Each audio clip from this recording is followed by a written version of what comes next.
In the approximately 3.7 billion years that Earth has harbored life, it has experienced its fair share of some pretty messed up stuff.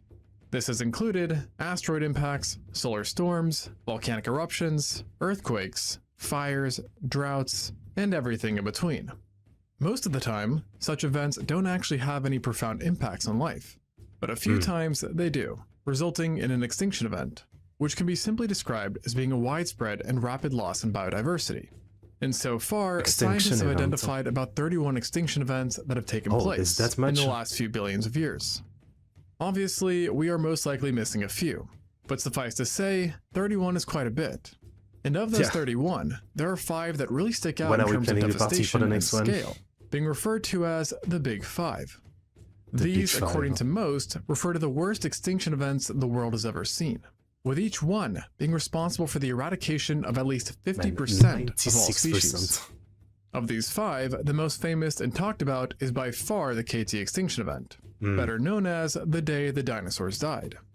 This extinction was heralded by a giant asteroid that struck Earth with the force of 10 billion World War II atomic bombs, bringing the reign of the dinosaurs to a close and killing roughly 75% or more of every single species alive at that moment.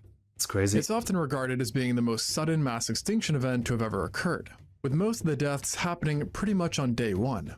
And to many, namely the mainstream public, it's the worst event life has ever endured.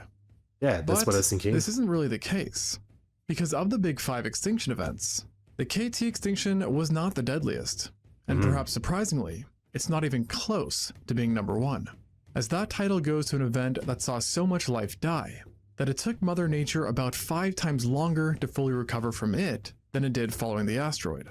This was the Permian-Triassic extinction, also known as the Great Dying. To go back and witness this apocalyptic event, you'd have to travel a mind-numbing amount of time into the past, approximately 251.9 million years to be exact, which would have brought you to the final days of the Permian period.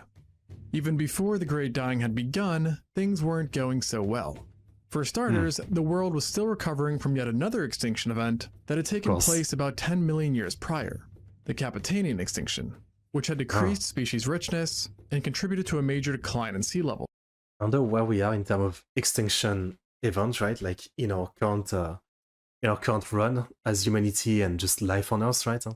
Like, are we pretty far from, like comparing the previous extinction event and how often they happen?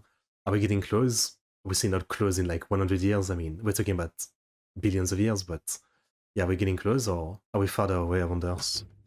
On top of this, like, the general state of the climate was quite messed up as well, as Earth was significantly hotter than it is today.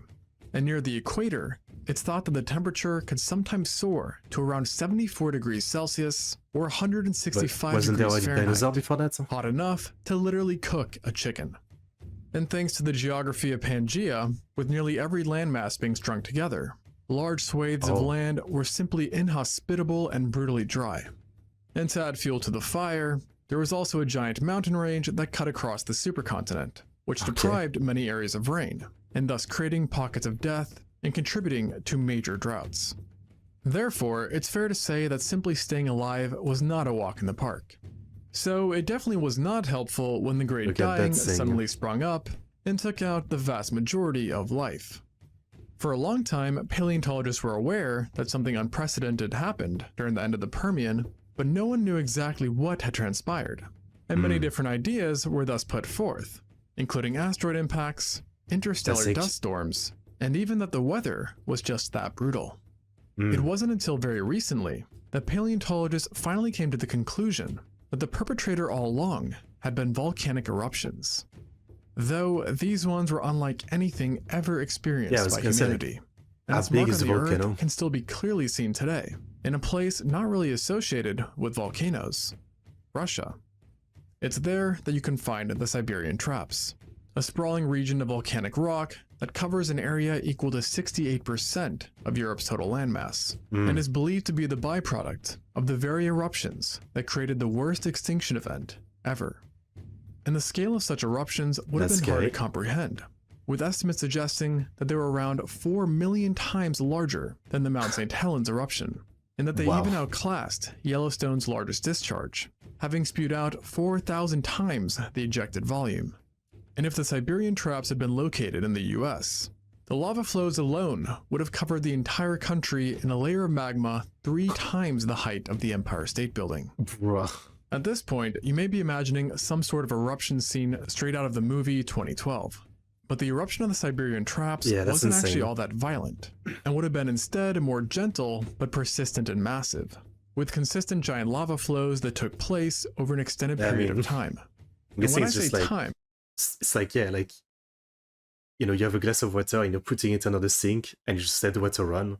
So it's like non-stop, like overflowing and slowly also filling your sink. I mean, poor dinosaur, yeah. Like you're just eating some grass, you look up and there's this like sea of magma just slowly coming toward you. And you can tell that, yeah, like all of the land will be covered and there's nothing you can do. I'm not talking about a few years or even a few decades, but rather hundreds of thousands of years, possibly millions, with the most recent estimate suggesting a duration of around 200,000 years. During this time, the eruptions slowly turned Earth into a literal hell, putting extreme pressure on all that lived. Of course, those closest to the eruptions got the shortest end of the stick, and in the worst case, could have been completely encircled by the lava, as there is a chance that Siberia was actually detached from the rest of the world. And thus, given just how much lava was released, animals marooned in Siberia might have found themselves slowly overwhelmed as the sea of lava spread out and engulfed the entire landmass, incinerating everything in its path, with the temperature of the lava flows reaching up to 2,200 degrees Fahrenheit or 1,200 degrees Celsius, hotter than a cremation chamber. Although, with that said, animals in Siberia likely would have died well before the lava ever reached them, as the eruptions led to a drastic increase in forest fires that were so rampant that they have been inferred in the extinctions of specific genera, such as the seed plant Gigantopterus. And we know because of fossil records that many gorgonopsids and therapsids would have been severely affected as well due to their high presence in Permian.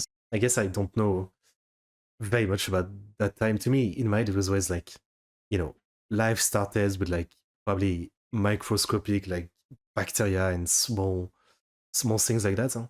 Then it became the dinosaurs. Then the dinosaur went extinct, and some of the surviving things basically started becoming animals. To me, that was the timeline in my head. I didn't think there was already animals before dinosaurs, then animals again, you know? Siberia.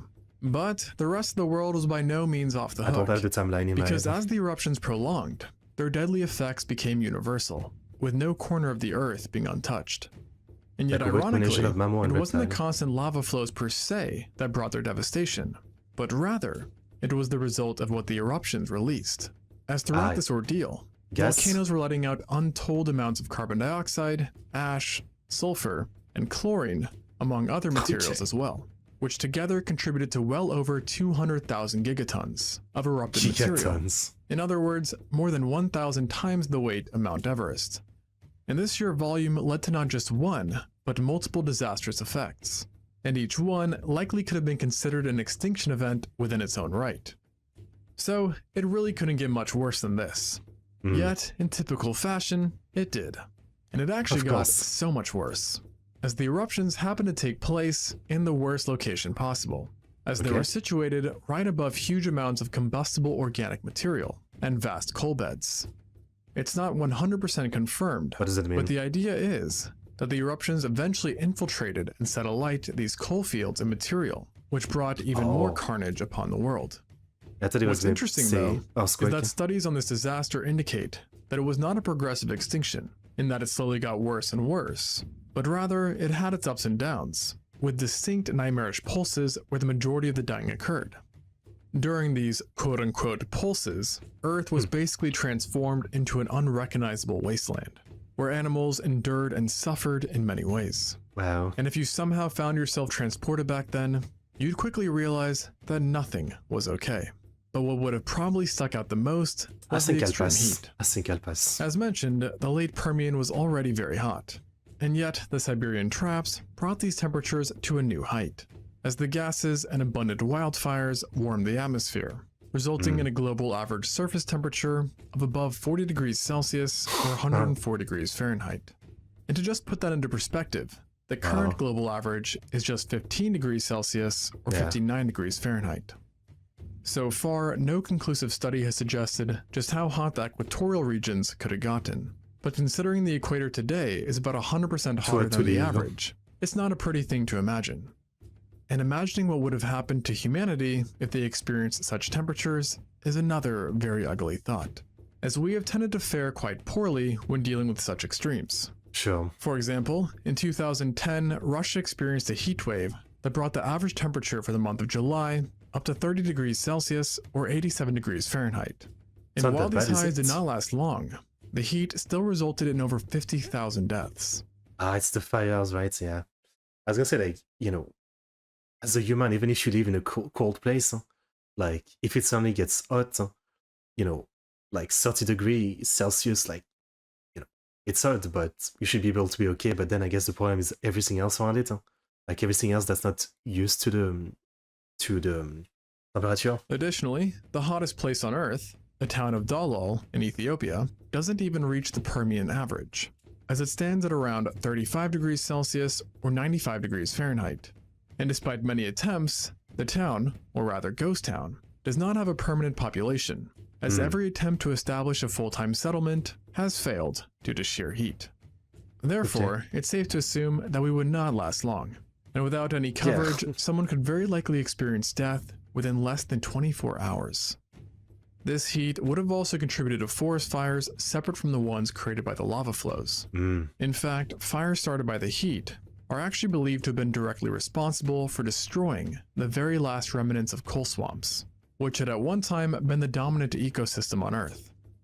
The forest fires and heat also wound up making another existing problem much worse: aridification, as slowly but surely, much of the world turned into a shrubland or desert biome, and there could even be hundreds of miles in any direction without sufficient fresh water. Extinction event is some studies even proposing living up to its name. That the aridity was the main killer of terrestrial vertebrates during this event.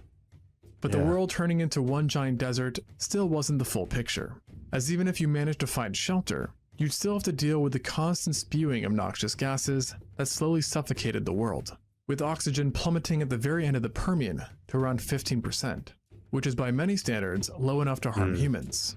As despite the atmosphere currently being at 21%, it only takes a drop to 19.5% to render us oxygen deficient. And things were actually more grim for Permian animals, as many were accustomed to very high oxygen levels, as the Permian had at one point seen an oxygen percentage as high as 30%.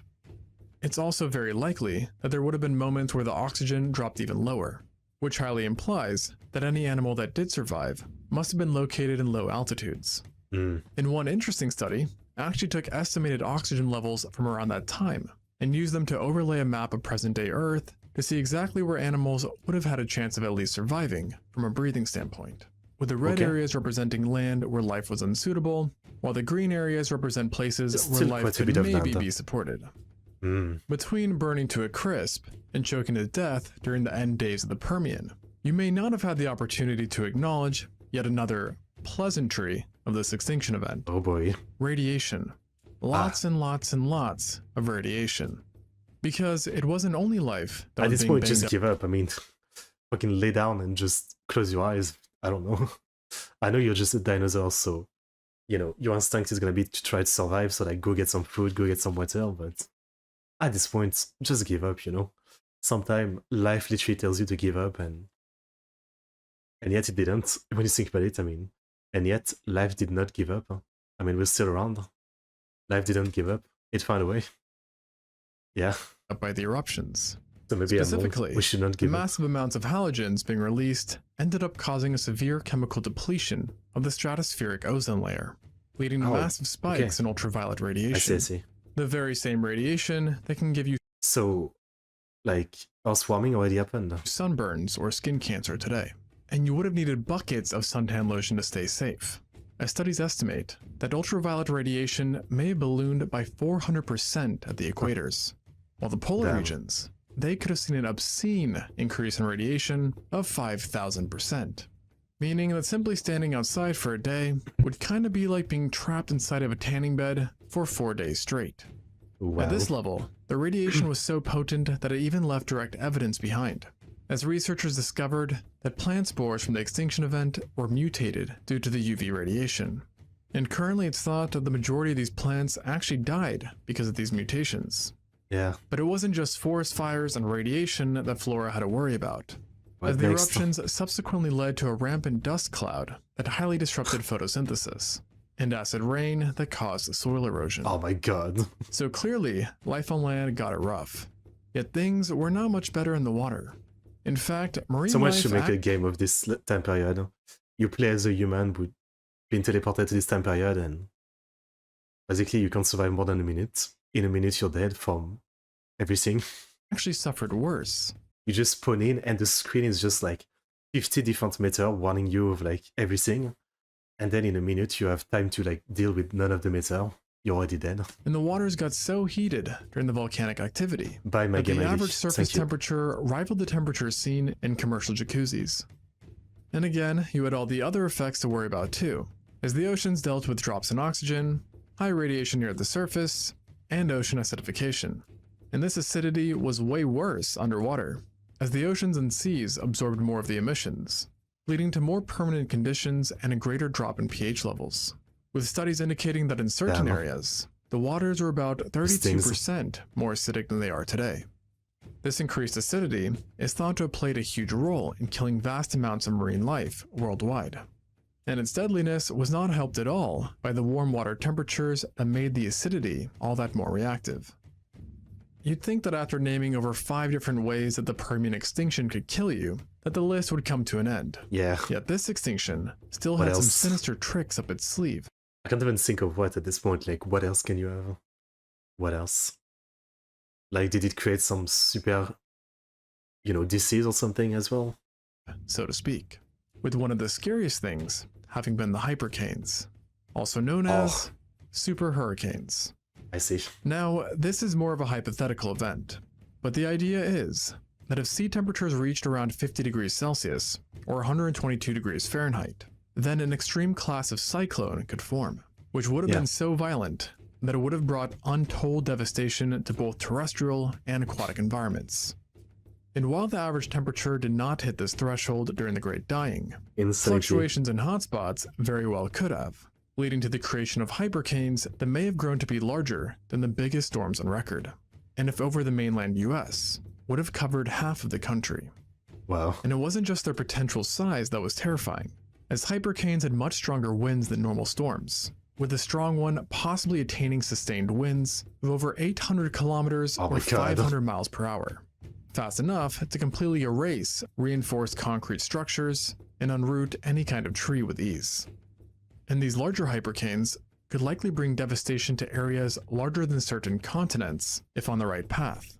And even if they did miss you, you were not completely safe, as Well, they yeah. were so powerful that their very movements alone were enough to damage the ozone and create dust clouds And the large debris enough might just that be they had a thrown your way. noticeable impact on the climate. And on top of all of this, thanks to their central pressure, hypercanes would have had a ridiculous lifespan too, lasting for at least several weeks. And if Wow. trapped inside one, it would be like standing at 3,000 meters or 9,800 feet in elevation due to the barometric pressure. So you'd have that problem to worry about too. Though, to be honest, I doubt you'd notice, as Right. the winds would likely As kill you're you dead. before you could even register the atmospheric difference. Naturally, with all these problems, the Permian extinction was an absolutely terrifying and catastrophic event, made even more grisly by the notion that this all went on for thousands and thousands of years on end. Yeah. And when the dust finally did settle, almost nothing remained. And the few who did survive found themselves in an empty and permanently changed world.